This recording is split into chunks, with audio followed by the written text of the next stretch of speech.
केन्द्रापड़ा जिला गरजपुर ब्लॉक बंगालपुर पंचायत रे पल्ली प्रशासन शीर्षक कार्यक्रम अनुष्ठित हो जाइछि।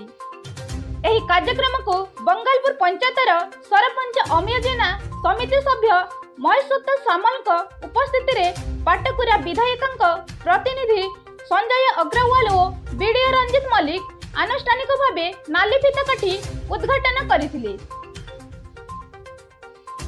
आज पल्ली प्रशासन शिविर रे स्वास्थ्य राजस्व ओएलएम मिशन शक्ति आईसीडीएस पानी चिकित्सा एवं ब्लॉक प्रशासन रो खाद्य जोगाण विभाग अधिकारी, सामाजिक कल्याण योजना अधिकारी, पानीय जल जोगाण, समाज मंगल, जनमंगल और मत्स्य विभागीय अधिकारी माने उपस्थित रही अभियोग ग्रहण करथिले।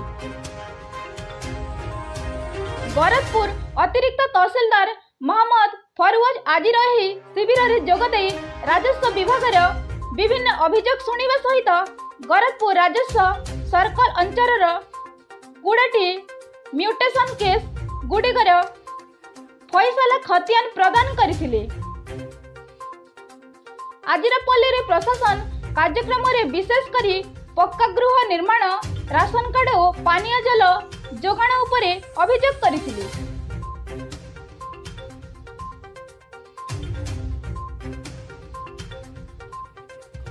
केन्द्रापड़ारू संबित कुमार नायक रिपोर्ट, ओडिशा भविष्य। पल्ली प्रशासन 4.5 कोटी ओडिया मुरबी माननीय नवीन पट्टनायक आम राज्यर मुख्यमंत्री से सारा भारत में गोटे अद्वितीय योजना यदि प्रणयन करल्ली प्रशासन भारत वर्ष में कौन राज्य ना साधारण लोक गाँ गंडार चाषी मूलिया खटिया लोक जो मैंने सरकारी ऑफिस जो मान कम अच्छी ब्लॉक हो तहसील हो कि